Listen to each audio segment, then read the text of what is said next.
Welcome to the Great American Collectibles Show, brought to you each week by the National Sports Collectors Convention. Join us every Wednesday evening at 6:30 Eastern Standard Time and get the latest news from the greatest experts in the sports collectibles world. You can watch us on the Great American Collectibles Facebook page, as well as YouTube, or you can listen to us on Spotify, Pandora, iHeartRadio, or any of your favorite podcast platforms. And now your hosts, award-winning sports collectibles author Tom Zappola and Red Sox Hall of Famer Rico Petroselli. Hey, how are you, brother? I'm good. Believe it or not, I'm in Florida still, right? It's 80-something degrees, and we've been here How long?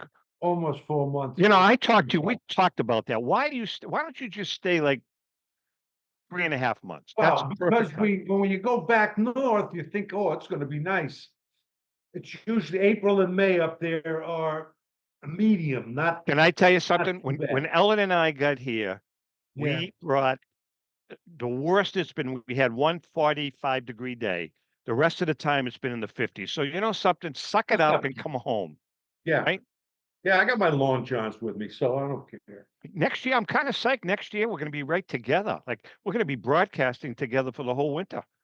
Aren't you excited You about know, that? I don't talk about years, just talk days. That's good. Welcome to the Great American Collectibles Show. Tom Zappola, my paisan friend, co-host, Red Sox Hall of Famer Rico Petroselli. We have a good show today. We're like all over the place today. First and foremost, our guest host, good friend, actually been with us since day one, Brian Drent from Mile High Card Company. Brian, you know this is our 9th year in the year. That is amazing. I would never have guessed 9 years. Congratulations. 9 years, That man, is and fabulous.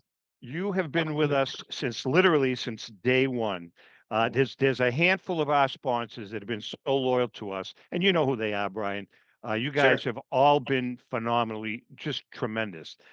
We also have another good friend of ours, Scotty Russell from the Collector Connection. We're going to talk about his auction. He's got a great auction that's going on right now.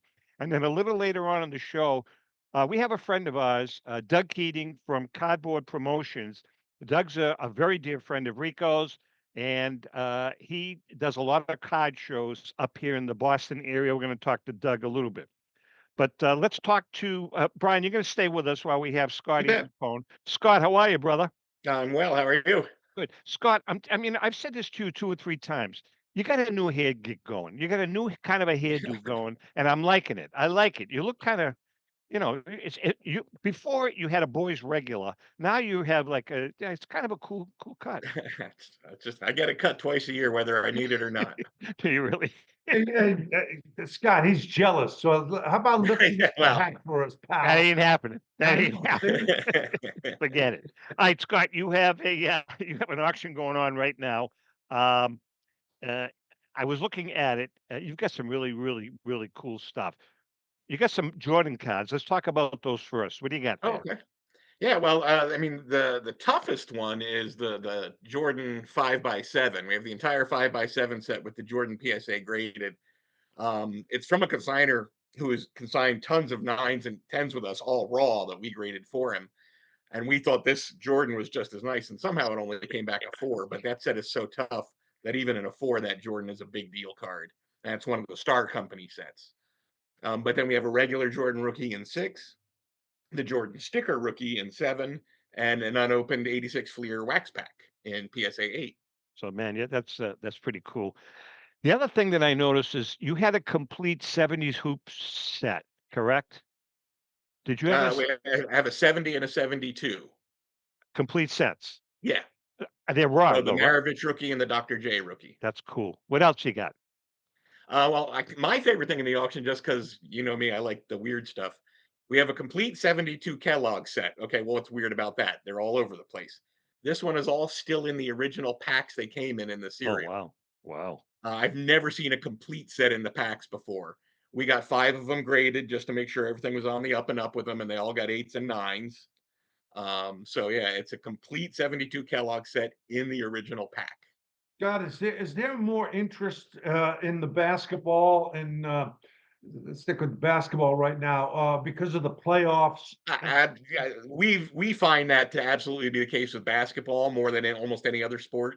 Yeah, As the playoff season heats up, interest goes up in general in basketball. playoffs are great in all sports. This is, Yeah, to me, yeah, but we see the biggest impact on basketball in terms yes, yeah. of card purchasing. Scott, I want to ask you this, and I'm going to ask Brian. You can, chime in here too, Sure. because relative to basketball, just to follow up on what Rico's asking, is is there any interest in vintage basketball as opposed to the LeBrons and the Jason Tatums? I mean, is there still a decent market for 60s, 70s, 80s basketball?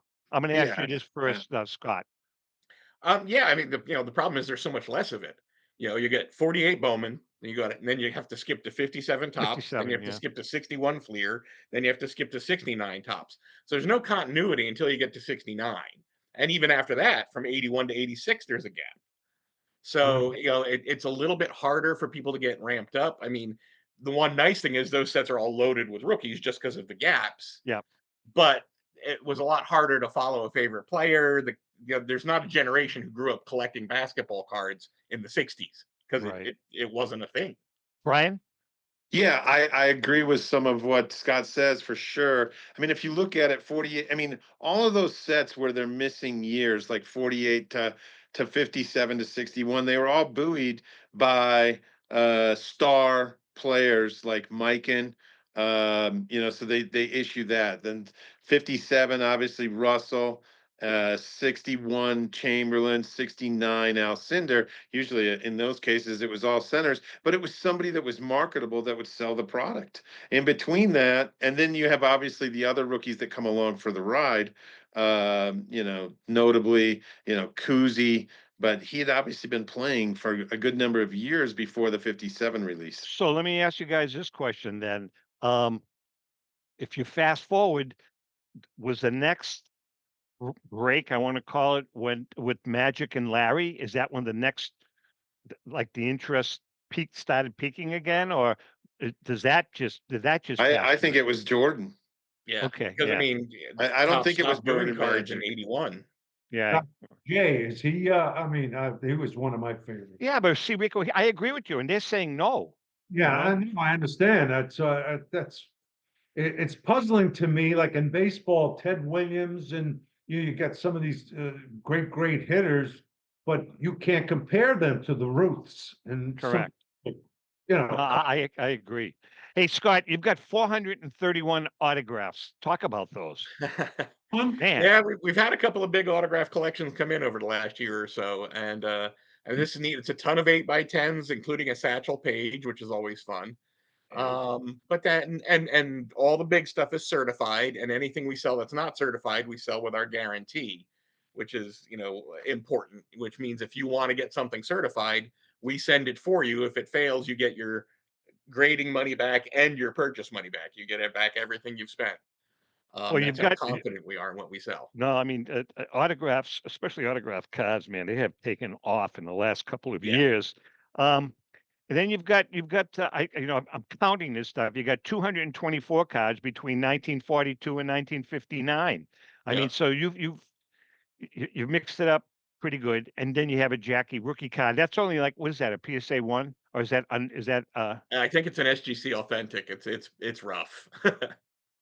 I had one. I think you sold one for me years ago, Yeah, I did. right? Yep. Yeah, I remember that. I remember that. Now, Rico, you played Much with nicer than the one in the current auction. Rico, you played with Jackie, correct? no, no, I met him and I saw him as a kid at Ebbets Field, but I met him when, of course, he was retired and tremendous guy. It's sad, Brian. I think you know this, and Rico and I have talked about it. Do you know that Jackie Robinson and Willie Mays could have been playing for the Red Sox? And Oh, really? yeah, they both, Tom Yawkey passed on both of them because of their color. Wait a minute. That's the truth. You're gonna sugarcoat it. Go ahead. Front office guys, all they did was they brought them in because the legislature, this is the story, in Boston, was getting on them to give, some African American players, possibly sign them, but give them a chance. But they could have signed him. Win to satisfy them, and that was it. And Right. yeah, But I'm saying But then Yawkey, they're the last team that signs a black player exactly. in Pumpsy Green. That's correct. So I don't care, Rico. No matter which way you look at it, oh, I'm sick. they could have signed him. They could have signed him, Right, of course. right? But and two of the greats. But that was the deal in those days. Okay, that was then. Yeah. Really. It's a long- Scotty, when does your auction end? Sunday, what's that, the 30th? No, 27th, 27th. 27th. So it ends the 27th. And is there any rules relative to when it ends? Or Yeah, we do the dynamic ending, but we go lot by lot. So at okay, 10 o'clock, everything goes on a 15-minute clock. If it gets no bids, it closes in those 15 minutes. If it gets a bid, the clock on that item alone resets to 15 minutes. awesome. Your So we're usually website done by address? about midnight. And what's the website address? Thecollectorconnection.com. And you're going to be joining us in a couple of weeks because you have your actually the biggest auction in the history of your company. Our biggest pre-war auction, Right. Good for you. Couple which more is, weeks. kind of cool. It's, we love the dedicated pre-war auction. That's my first love. So Absolutely. All right, Scott. As always, man, we love having you on, and we'll see you in a couple of weeks. sounds good. Thanks, Tom. Take care. Bye-bye. Scott Russell Thanks, from Rico. the Collector Connection. Hey, Brian, you have a minor auction going on right now with a minor card. Sure.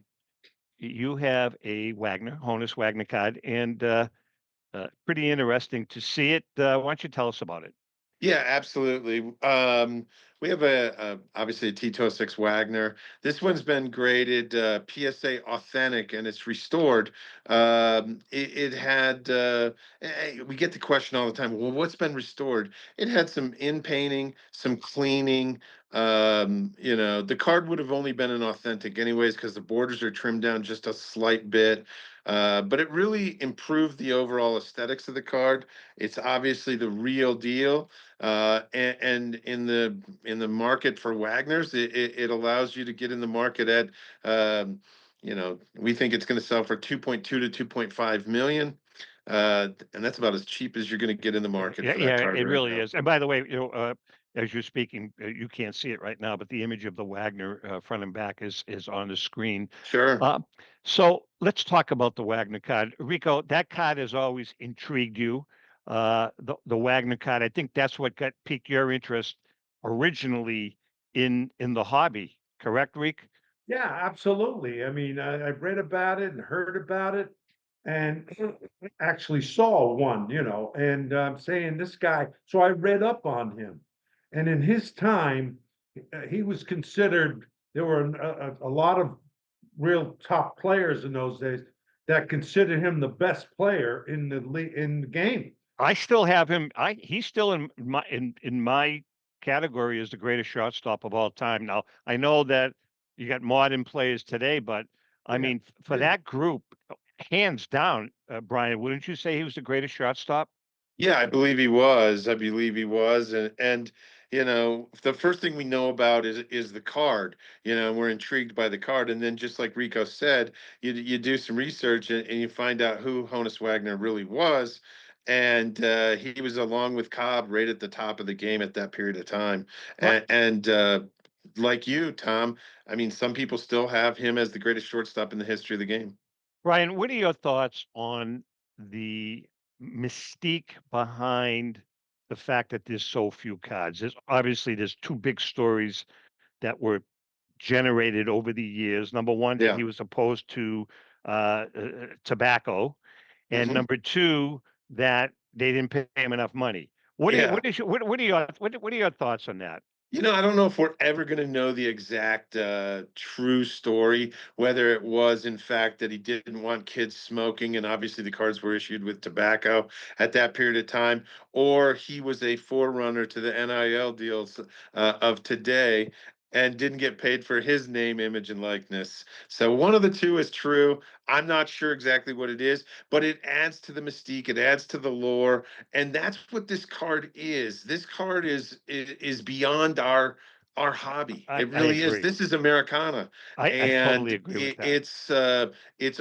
our white whale. It's our upside down Jenny. It's our whatever the greatest collectibles item in any other collectible field. This is what I have friends that obviously know what I do, and they don't have a darn clue about the hobbies. They may be sports fans, but they just don't know. Right. And they'll say, well, what's the most expensive card you've ever sold? And fortunately, we've sold, I think this is the sixth one we've I was going to sold. say I think you and Brian Dwyer are like running neck and neck, aren't you? The two of you. No, I think we have more than he does. Ah, So Ron, what brought about the popularity? I think I asked this of one of our guests a couple of weeks or months ago.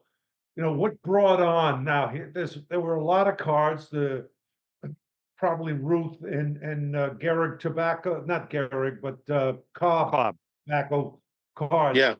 What brought this up? He was a great That's player. a great question. I think it's always been, as long as we've had an organized hobby, it's been the focal point of our hobby and the card, so to speak. I think there's absolutely rare cards. The Baltimore News Ruth rookie, REA did sell one Yeah. recently, within the last couple of years.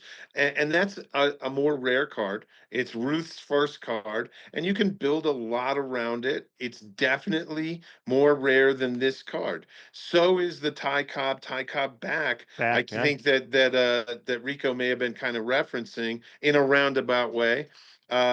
It's rarer than this card, but this card has the mystique and the lore. And those other cards, as great as they are, and they are absolutely phenomenal, they're not this card. So Brian, let me ask you a very pointed question. Does Bill Mastro Mhm. play into the mystique of the card? Did Bill Mastro add?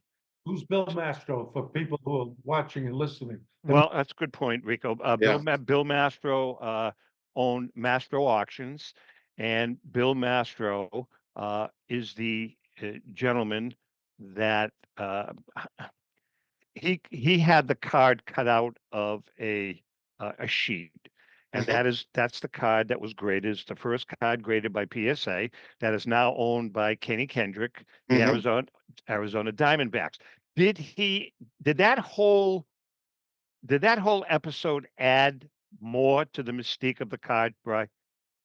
I'll tell you something. Going back several years ago, I was down at Ken's house. We were doing a deal on something, and it was during the period of time when that was all transpiring, and it came to be that in fact the card was trimmed.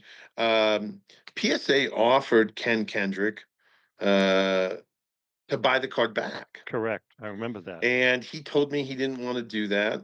Um, at the time, I kind of was in between my thoughts as to where that was going to land.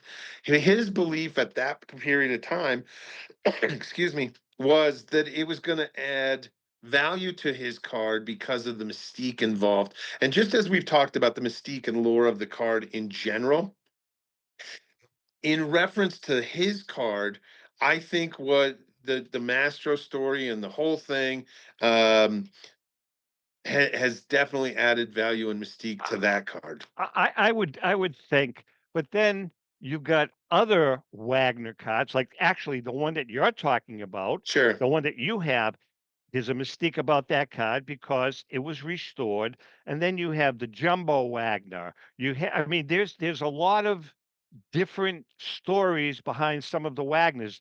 Which was the Wagner that was stolen out of the ESPN zone or whatever the hell We was had that one. That was the Charlie Sheen All Star Cafe one. And right. so it had a story. Then there's the one that the nuns found. Correct. So again, this card, it elevates past our hobby where each and every one of these cards has a mystique and has a story and a fable, if you will. And what's nice about this card, just as we discussed previously and earlier, that the Ruth Baltimore News card is rarer than this card. Right. The Cobb card is rarer than this card. And there's many other cards that truthfully are more rare than this. They don't, there's the 32 US Caramel, Lidstrom. There's one.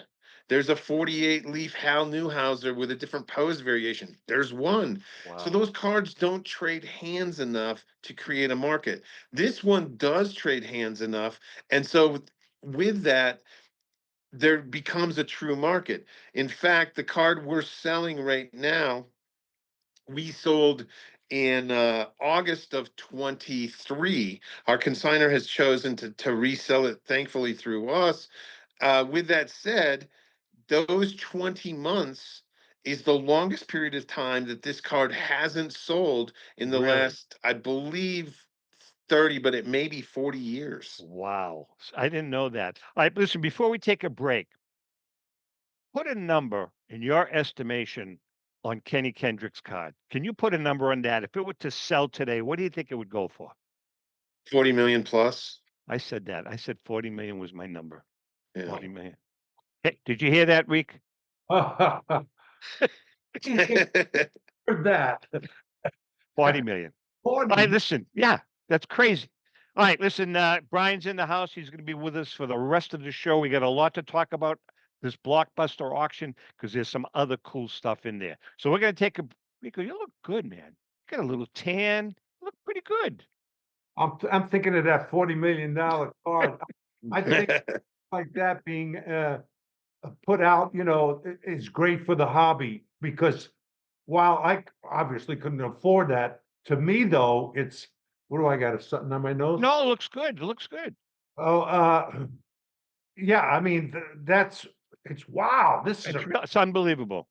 I mean, it's fabulous. All right, listen, we're going to take a quick break. Brian's in the house. Hang in there, and we shall be right back. Hi, I'm Rebecca Curry, a two-time child cancer survivor, recipient, and advocate for Lucy's Love Bus. The mission of Lucy's Love Bus, 501c3 nonprofit, is to provide joy, comfort, and quality of life for the entire family of children with cancer. Since 2006, they have delivered love and comfort to over 3,000 children with cancer and their family members across New England. The dream of Lucy Grogan, an 11-year-old cancer patient, was to help kids with cancer who are suffering right now, before there is a cure, by offering free, integrative therapies like art, music, horseback riding, and many other activities. Unfortunately, Lucy passed away, but her dream lives on, and today Lucy's Love Bus is thriving. I'm Red Sox Hall of Famer Rico Petrocelli. I hope that you'll consider supporting Lucy's Love Bus and all of those children who have been stricken by cancer. The Great American Collectibles Show is partnering with Lucy's Love Bus to help these kids. Let's continue Lucy's dream. Please go to lucyslovebus.org for more information. Since 1996, Brian Drent and the staff at Denver's Mile High Card Company have led the charge in the collectibles hobby. Mile High is a full-service dealer specializing in buying and selling cards and offers a competitive consignment program for all collectors. Whether it be their computerized want list service, appraisals, or auction services, Mile High has it all. If you've been searching for a company with a selection of high-grade vintage 1888 to 1970 baseball cards and memorabilia that shares your passion, aim high, Mile High. Go to milehighcardco.com or call 303-840-2784 for more information. Hi, this is Dan from Memory Lane Auctions, here to remind you that the renowned Memory Lane Collectibles Company has served as a beacon of light to the collecting community for the past several decades. Indeed, folks, it has been our utmost privilege and pleasure to provide the most enthusiastic collectors with an abundance of the finest sports cards and memorabilia for America's most coveted sports personalities via our world-class auctions. Whether you choose either a private sale transaction or the auction route, Memory Lane cordially invites you to reach out to us to maximize the value of your prized possessions. Also, it is not just sales that we pride ourselves on being the best of the rest, because if you are seeking a particular keepsake for your esteemed gathering, we will be relentless in our quest to find that special piece to fulfill your collecting dreams. So no time to wait. Reach out to us today for the purposes of capitalizing on our unparalleled marketing capabilities. Simply pick up the phone and dial 877-606-5263. That's 877-606-LANE, or find us on the World Wide Web at www.memorylaneinc.com. Now is the time for your valued consignment to ultimately become another one of Memory Lane's record-setting prices. How would you like to own the bat that was used by your favorite player when he hit that towering home run or game-winning base hit? Now look no further than JT Sports, specializing in the sale and authentication of professional game-used bats. As the official authenticators of professional model game-used bats for PSA DNA, JT Sports will guarantee the authenticity of any bat purchased from them. JT Sports also buys and sells game-worn uniforms, gloves, and baseball equipment. The unique quality of the collectible is what JT Sports is all about.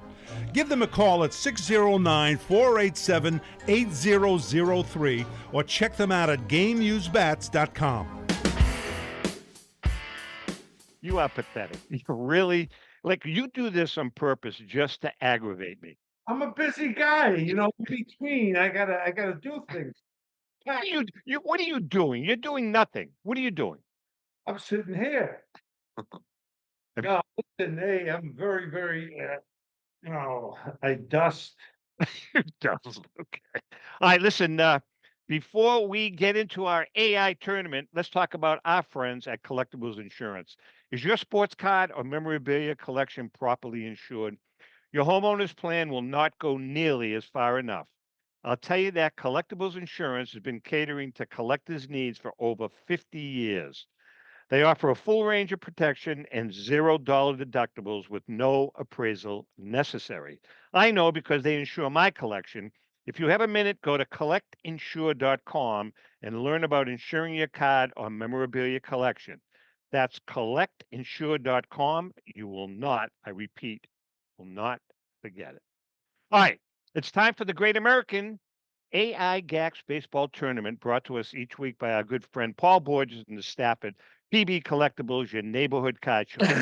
Go to pbcollectibles.com to purchase that special vintage card that you have been looking for. And now, Brian, this is a very exciting moment because you happen to be lucky enough to be here for the championship game that's been All going right. on for 10 weeks.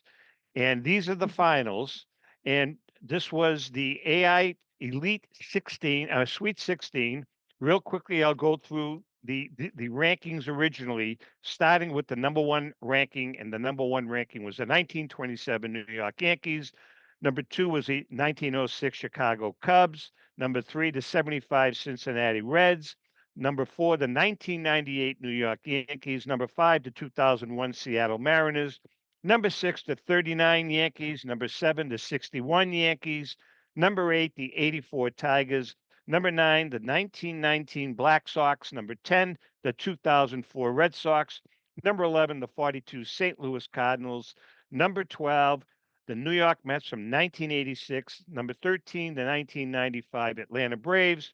Number 14, the 1970 Baltimore Orioles. Number 15, the 1929 Philadelphia A's. And finally, the 16th team, the 1955 Brooklyn Dodgers. We are now down to the finals. And last week, believe it or not, I don't understand how they got in there, but the 2004 Red Sox made it to the Final Four, and they lost last week to the 1939 New York Yankees. So this week is a very interesting championship for the greatest team of all time. We have the 1927 Yankees playing the 1939 Yankees. Pitching for the 1927 Yankees, Wade Hoyt. Pitching for the 1939 Yankees, Red Ruffing. You ready, Reek? Yes. Are you excited? Oh, very. I'm telling you. All right, first inning. Both teams came out swinging and had nothing to show early. In the top of the first, Earl Coombs led off with a single, but Red Ruffing induced a double play and then struck out Lou Gehrig to end the threat. In the bottom half, Wade Hoyt set the 1939 Yankees down in order, dialing up a steady diet of sinking fastballs, and the game remained scoreless. Second inning, the 1939 Yankees struck first. Roughing cruised through the top of the second with a 1-2-3 inning, and in the bottom half, the 39 squad's power showed up. Bill Dickey lined a single to right, and 2 batters later, Joe Gordon drilled a Hoyt curveball deep into the left field stands for a two-run homer, putting the 1939 group up 2-0. The crowd roared as Flash Gordon rounded the bases with the game's first run. Third inning, Ruffing and Hoyt settled in. In the top of the third, the 1927 Yankees got a runner when Bob Musial poked a 2-out single, but Ruffing promptly struck out Tony Lazzeri to snuff out the inning. In the bottom of the frame, Hoyt returned the favor, retiring the 39 Yankees in order with a pair of groundouts and a fly ball. After 3, the 1939 team still leading the 27 Yankees 2-0. Fourth inning, Babe Ruth brought the 1927 Yankees back in dramatic fashion. After Mark Koenig led off the top of the fourth with a sharp single, Ruth stepped up and launched a towering 2-run homer into the right field bleachers, tying the game 2-2. The stadium erupted, Rico, as the Sultan of SWAT gave a triumphant trot, a reminder of his 60 home run power in 1927. Lou Gehrig nearly went back to back, but his deep fly was caught on the warning track. In the bottom of the fourth, the 39 Yankees threatened to respond. Joe DiMaggio ripped a 2-out double into left center, his first hit of the night. Hoyt, however, bore down and got Dickey to ground out, stranding DiMaggio in scoring position and keeping the score tied at 2-2. Now we're going to jump to the fifth, boys. The 1927 Yankees grabbed the lead. In the top of the fifth, Bob Musial ropes a double down the left field line. With 1 out, Tony Lazzeri came through with a line drive single to center, scoring Musial to put the 1927 Yankees up 3-2. Lazzeri's clutch contact hitting, for which he was known, put the 27 club ahead for the first time. Ruffing limited the damage by getting a pop-up and ground out to end the inning. In the bottom of the fifth, the 39 Yankees were shut down by Hoyt. Joe Gordon drove a ball to deep center, but Earl Combs showcased his range by running it down the track for the third out. After 5, the momentum had shifted, and the 27 Yankees are leading by 1. Pretty exciting, Brian, huh? No doubt about it. Sixth inning.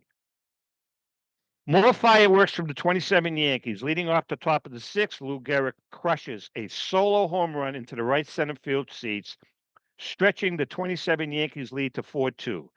Gehrig turns on a fastball from Red Ruffing. The Yankee Stadium buzzed as the Iron Horse rounded the bases to give his team a 2-run cushion. Ruffing retired the next 3 batters, but the damage was done. That would be Ruffing's final inning. That with the help of some rare defensive miscues. Leadoff man Frankie Crosetti hit a routine grounder that shortstop Mark Koenig bobbled for an error, allowing Crosetti to reach. Hoyt then walked Red Rolfe, putting 2 on with no outs. DiMaggio promptly laced a single to left, scoring Crosetti. It was an unearned run to cut the deficit to 4-3. With the tying run on second, Hoyt showcased his poise. He got Bill Dickey to hit into a 4-6-3 double play and then retired Gordon on a flyout. Hoyt limited the damage to one run, preserving a 4-3 lead for the 27 Yankees. 7th inning. In a pivotal 7th, each team made strategic moves. The 39 Yankees brought in Lefty Gomez, good call, to relieve Red Ruffing. Gomez, a left-hander, immediately faced the top of the 27 order, and Earl Coombs greeted him with a triple into the right center gap.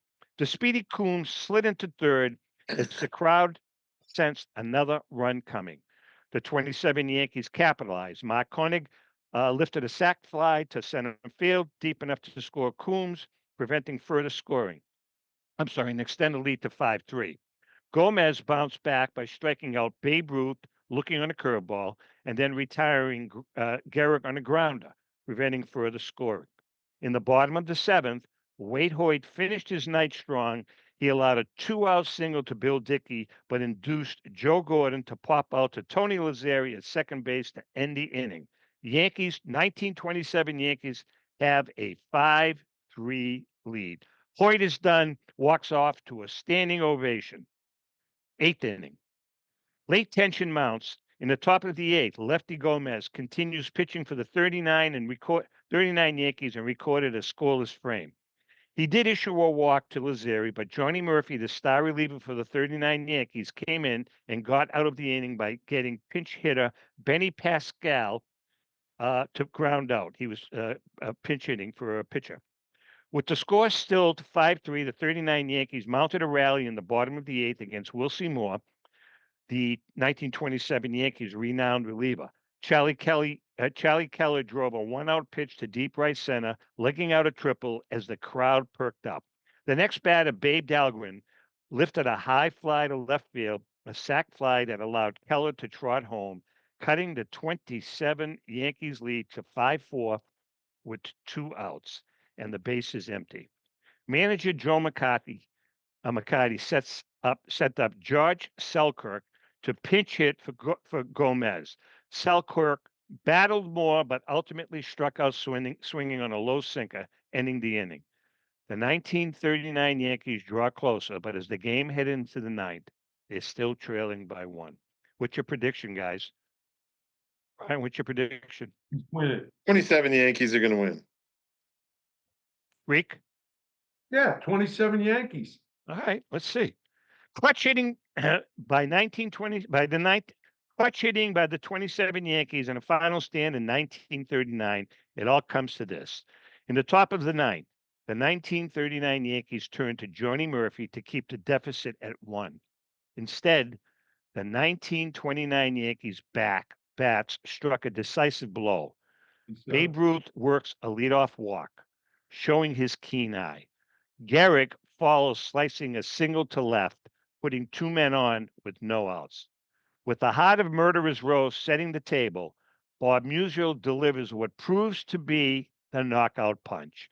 He smashes a line drive into center field corner for a 2-run double, scoring both Ruth and Gehrig to give the 27 team a 7-4 lead. Murphy regrouped to retire Lazzeri and catcher Pat Collins, but the damage was done. The 27 Yankees has some breathing room heading into the last half of the inning. Bottom of the 9th. The 1939 Yankees refuse to go quietly. Tommy Heinrich flies out to center for the first out, but the next batter, Joe DiMaggio, provided one last jolt of excitement. I like that. Jolt and Joe, one last jolt. I like that. DiMaggio turns on a Wilcie Moore pitch and hammers a solo home run into left center field bleachers, bringing the 39 Yankees within a 7-5. A majestic shot, a testament to DiMaggio's brilliance. With 1 out and the bases now empty, Bill Dickey kept hopes alive by singling to right. That brought Joe Gordon to the plate as a potential tying run. Moore, showing veteran composure, induces Gordon to hit a high fly ball into shallow right field. Babe Ruth ranged in and camped under it for the second out. Crowder's on his feet as Charlie Keller steps in the 1939 Yankees' last chance. Keller had already tripled earlier and represented the tying run.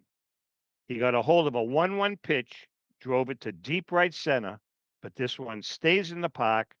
Ruth drifted back near the warning track and secured the final out in his glove to end the game.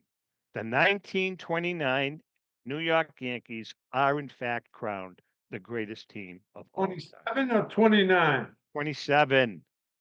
They played the 39. I'm sorry, I meant 27. You see the statistics, and you want to know why offensively? Let me just say this to the people who are listening and watching and or whatever. Look at this. Lou Gehrig, 52 doubles, 18 triples, 47 home runs, 173 RBI. That's crazy, man. Earth Jones, 231 hits. Gehrig, yeah, 218, 23. How about Ruth? Ruth had an off year, right? 158 runs scored. Oh my God, 192 hits, 60 homers, and 165 ribbies. They had two other guys, 100 over 100 RBIs. Brian, what are your thoughts? God, I mean, I guess at the very beginning of the 16 team field, I think all of us would have said probably the likelihood would be the 27 Yankees would win. I mean, there was teams I thought should have been in that 16 team field. I mean, Well, I thought I the did too, and I agree with 84 you. Tigers should have been Yeah, in there.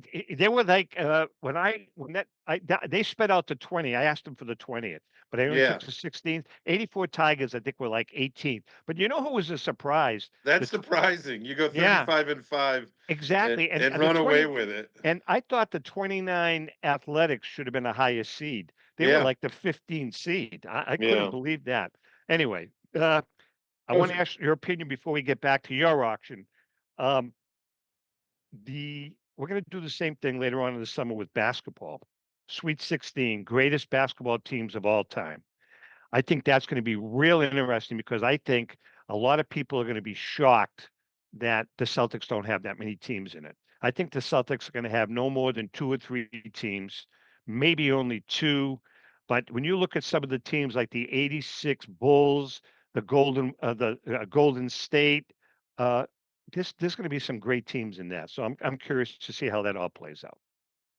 Yeah, that should be really interesting. I mean, I guess the Celtics, it depends how much it weighs on the 50s teams where the competition maybe wasn't as deep as the league Yeah, wasn't as see, deep. exactly. All right, let's get back to the auction. You have a completely graded 1952 top set, Brian. Can you talk about that? We actually have two of them in this auction. We have one that has a mantle and then one without a mantle. I think the one you're talking about is lot 4. It's a 52 top set. Every single card's PSA graded. I think the overall GPA is just a hair over 6.013. It's really uniform, nice cards. There's some 8s in there, 7s. So it's an extraordinary set. And whereas in the 10, 15 years ago, we used to get sets like that from time to time. Ourselves or our competitors, really, you don't see 52 sets like this No, I offered in its complete state anymore. Greek. yeah. I was trying to ask you. I see you got Koufax, and is there a picture that has or maybe not the same, but close to what Wagner has? You know what I'm saying, in his mystique, let's say.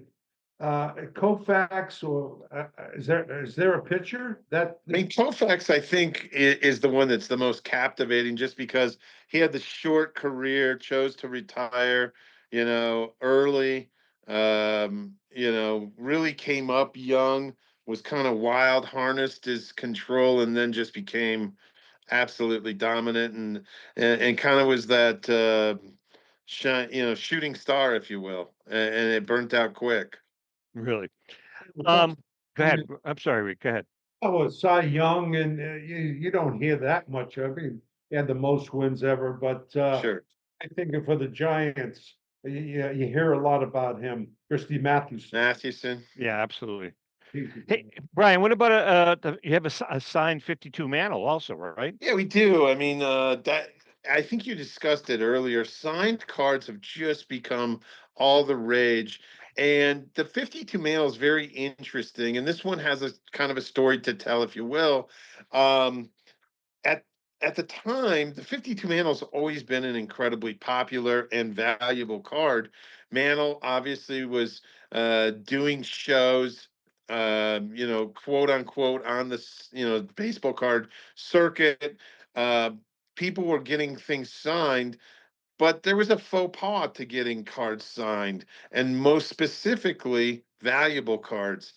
This card, not the prettiest of all 52 mantles, but it makes sense because it's the kind of card that you would actually get signed, and that's how this happened. 52 mantles, signed 52 mantles do not pop up every day. They become an incredible grail item, and it's lot 6 in this auction. It's a PSA DNA, excuse me, a PSA authentic on the card, and then the autograph is graded a 6.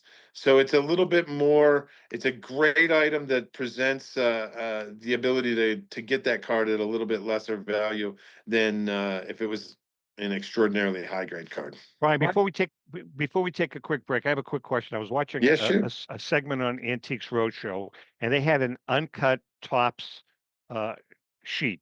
Beautiful. In that sheet was a Mike Schmidt rookie card. Yeah, Now, sure. question being the so-called expert, and I can't remember his name, said that if that card was a standalone card and it was a gem mint 10, it'd be worth a couple $100,000, which it probably would. Yeah. But he said that card in the sheet was only worth a couple of grand because it's part of the sheet. My question is this: I don't agree with him, because if that card were cut out of the sheet, and wouldn't PSA, because he almost advised the guy to get the card cut out, wouldn't PSA just grade that card as authentic and not trimmed, but it would just be an authentic sheet cut, right? because it's not going to be cut with tops equipment. The graders at PSA can discern whether it's cut from an original process or, later. And because of that, it would only get an authentic. It's interesting. I love uncut sheets. I think they're just awesome. But it's absolutely true. I think we saw it a couple weeks ago in Collect Auctions auction with the 61, or as they've proved the point, 63 tops dice game sheet. The mantle in a PSA 1 with a staple hole had sold for 400 and some odd thousand, 450,000, and this was a complete set on an uncut sheet, and it does 252,000. Yeah. An incredible, absolutely astonishing item. But it didn't have the same kind of value as the cards would have singularly. Gotcha. All right, listen, Brian's in the house. We're going to take a quick break. The sheets you're talking about, are they cardboard like a regular card? Yeah, sure. Regular cards. Yep. All right, listen, we're going to take a quick break. We come back. Brian's going to stick with us till the end of the show. And we have Doug Keating from Cardboard Promotions, a local friend of ours. He's going to spend some time with us. Hang in there. We shall be right back. Hi, I'm Rebecca Curry, a two-time child cancer survivor, recipient, and advocate for Lucy's Love Bus. The mission of Lucy's Love Bus, 501c3 nonprofit, is to provide joy, comfort, and quality of life for the entire family of children with cancer. Since 2006, they have delivered love and comfort to over 3,000 children with cancer and their family members across New England. The dream of Lucy Grogan, an 11-year-old cancer patient, was to help kids with cancer who are suffering right now, before there is a cure, by offering free, integrative therapies like art, music, horseback riding, and many other activities. Unfortunately, Lucy passed away, but her dream lives on, and today Lucy's Love Bus is thriving. I'm Red Sox Hall of Famer Rico Petrocelli. I hope that you'll consider supporting Lucy's Love Bus and all of those children who have been stricken by cancer. The Great American Collectibles Show is partnering with Lucy's Love Bus to help these kids. Let's continue Lucy's dream. Please go to lucyslovebus.org for more information. Pristine Auction is a family-owned and operated online auction specializing in autographed memorabilia, sports cards, coins, art, and collectibles. Since their founding in 2010, they've grown to 2 facilities in Phoenix, Arizona, totaling over 60,000 square feet. Jared Cavalier and an incredible staff of over 150 team members serve a very large customer base and enjoy every minute of it. By working with leading authentication companies, Pristine ensures all items are 100% authentic. In addition, third-party authenticators regularly travel to Pristine Auction to provide authentication services on site. Pristine Auction strives to operate its business in a way that's honoring to God, their families, and their customers. With a strong focus on speed, quality, and premier customer service, their mission is to be the leading online auction for every level of collector and fan. Pristine also works for Hope Sports and Identity Hoops International, traveling to Mexico to build houses for the less fortunate. Pristine Auction offers several online auction formats with thousands of auctions ending each day. For more information, go to pristineauction.com. That's Pristine Auction, the best in the business. If you are a discerning collector interested in owning the most important pieces in the hobby, look no further than Leland's Auctions. The original sports auction and appraisal house, Leland's was established in 1985 by legendary Pioneer founder Joshua Leland Evans. And today, President Mike Hefner carries on the tradition. From the Tom Brady card and memorabilia collection to the famed Boston Garden auction to high-end card auctions from every major sport, Leland's has always maintained the highest standards. Go to Lelands.com and get your bid in. That's Leland's, the hobby's leading sports auction house for 4 decades. It's often been said that championships are won on the practice field, and world records come only to those willing to work harder than everybody else. Heritage Auctions is the world's largest collectibles auctioneer because we believe that becoming the best is only an invitation to the challenge of remaining the best. This requires the skills of the hobby's top experts, capable of identifying and maximizing value for our consigners. It requires the most visited website in the industry, courting a global audience of collectors over 1.5 million strong. It requires a dedicated press department that expands our global reach far beyond the entrenched hobby marketplace. It's hard work, but a simple premise. Present the finest collectibles to the largest population of potential buyers, and world records will come. We invite all listeners to put the unmatched power of Heritage Auctions to work for you. Auction evaluations are always free, and our commission-based fee structure ensures that our interests are always aligned. The highest possible price for your collectibles. There will always be new world records to chase, so let's chase them together.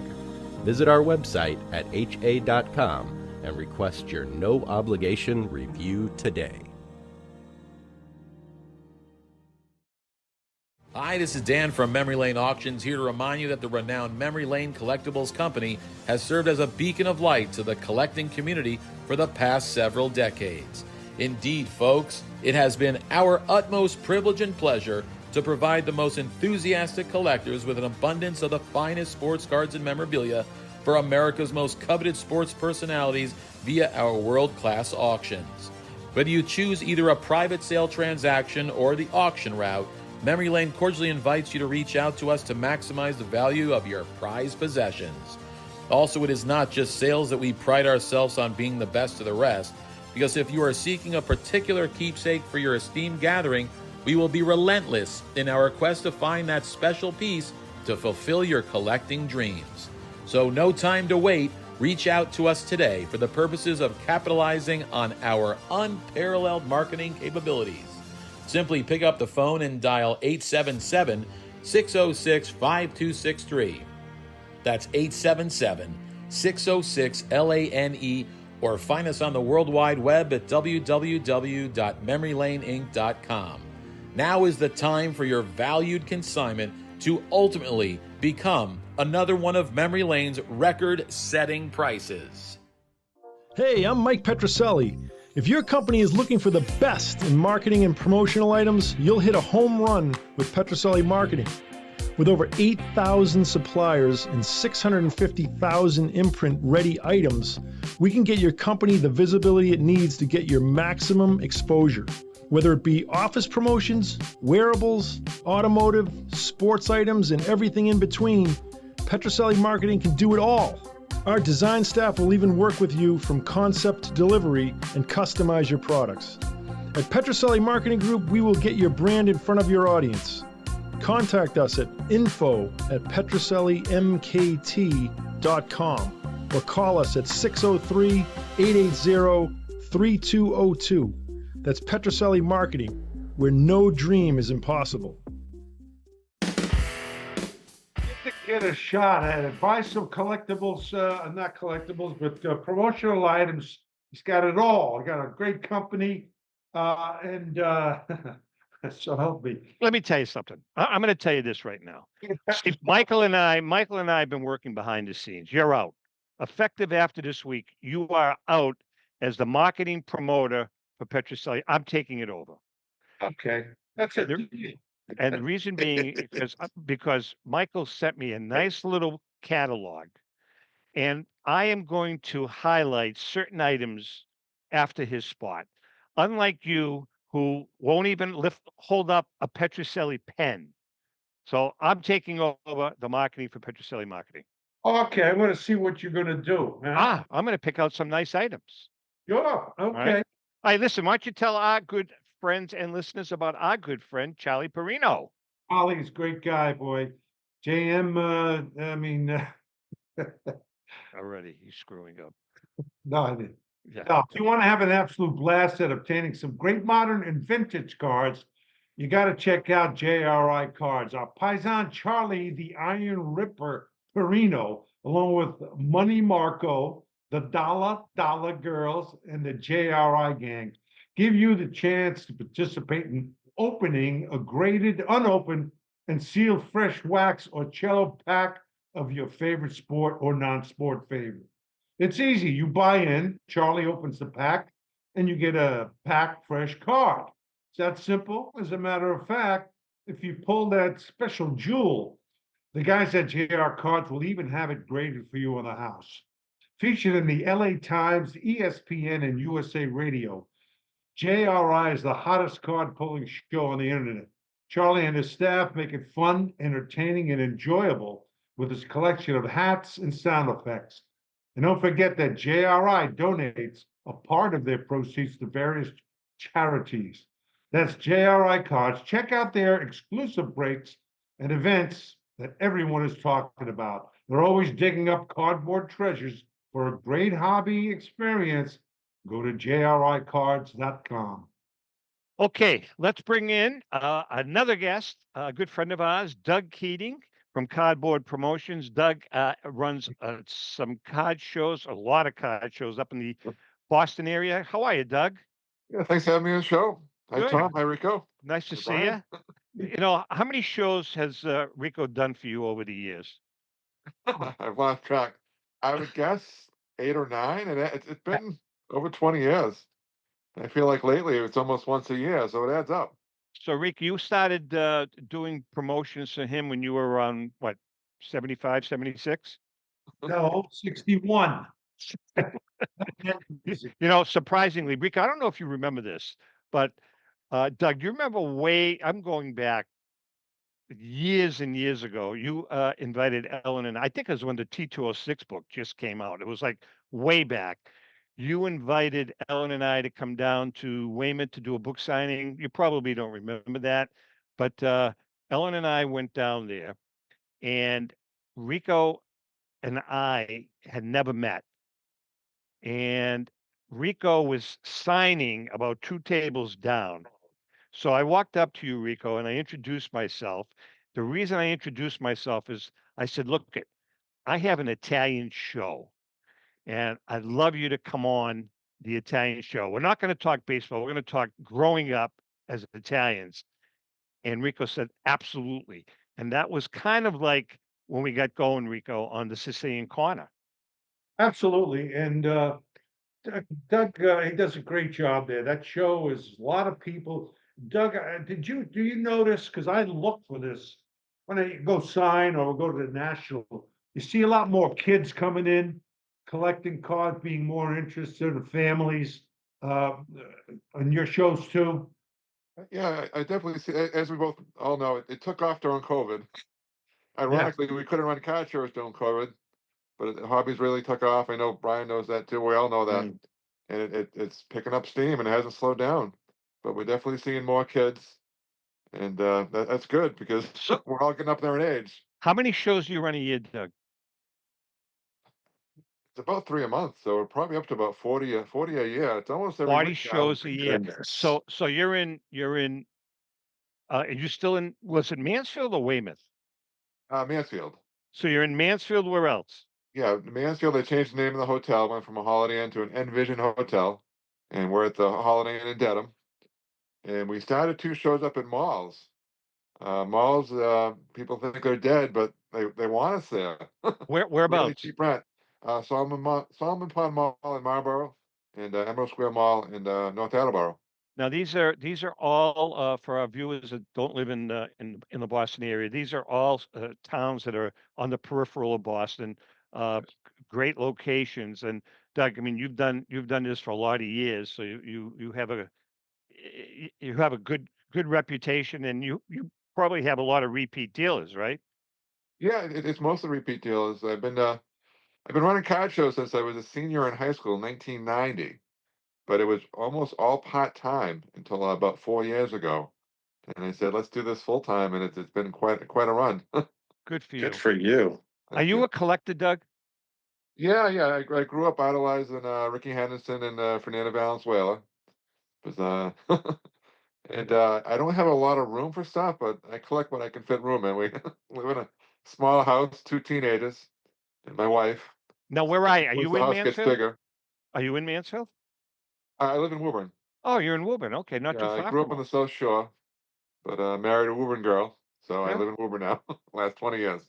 So, Rico, when's your next Doug show? Well, I don't know yet, but you know, if Doug would have me, it'd be great. I mean, you know, when I go in there, the dealers, the guys, I tell you, they're terrific. I get to know them a little bit because I've done a number of shows, and they're really great. They try to help people, try to help the kids get what they're looking for, and hope that, you know, might give them some ideas on what they might be looking for, or they're collecting, you know. Good. And All right, so, listen, we got about 2 minutes left. I want to, Doug, I need what is your website address? So Yeah, people, it's the business name is Cardboard Promotions, so it's www.cardboardpromotions.com. And we had a card show this Sunday at the Holiday Inn in Dedham, a little bit of a plug. And then a week from Saturday with the Emerald Square Mall in North Attleboro. fantastic. Stick with us right till the end of the show. Hey, Brian, before we leave, I want to ask you a question. What are your views on what's going on in the country with the tariffs? Is this going to affect the hobby at all, in your opinion? I don't see it affecting the hobby in general, just because I don't think the tariffs are going to be in place for very long. I think there'll be deals put together that put the tariffs on the sideline. So I do think that possibly with China, the tariffs could stick in place, obviously, and it'll affect potentially, pages, supplies, uh, you know, card savers, things of that nature, the plastic. It might be interesting with the grading companies because I believe the plastic probably comes from China for that. So Rico, that there could you all be go. interesting. Rico, there's a niche right there for Petrocelli marketing. Start manufacturing the holders for cards. We need PSA and SGC holders. There you they're go. gonna Don't get be it so from there, cheap. they'll get it from somewhere else. I mean, I don't know much about. It might, yeah, they may get it from somewhere else, but I think the time it would take to ramp up to produce that I in the agree. United States might be a little too long and too expensive. All right, listen, we're just about out of time, Brian. You know what you mean to us, to the show. As I said, Likewise. you've been with us since day one, and you've always stepped up to the plate for us. And for our viewers, Rico and I have done several fundraisers for children's cancer, and Brian has been generous enough to donate stuff. By the way, two little points. Rico and I are going to be doing a fundraiser for the Boston people up in Newburyport on May 8th for Lucy's Love Bus. It's a children's cancer charity. And Ellen and I, and we're very, very excited. Ellen and I were just notified that we are going to be doing a book signing, and I'll be giving a talk at the Hall of Fame in Hey. July. Congrats. Yeah, we're very excited about it. It's an honor, and they contacted us, and we're going to be there in July doing a book signing, and we're going to be signing Kenny Kendrick's The Diamondbacks collection. So we're real excited about that. With that being said, Mr. P, we're going to see you. We're going to see you in a couple of weeks, live and in person. I'm really excited about it. Doug, thanks for joining us. Scotty Russell, thanks for being with us. And Brian, as always, thank you for the time that you take, and good luck.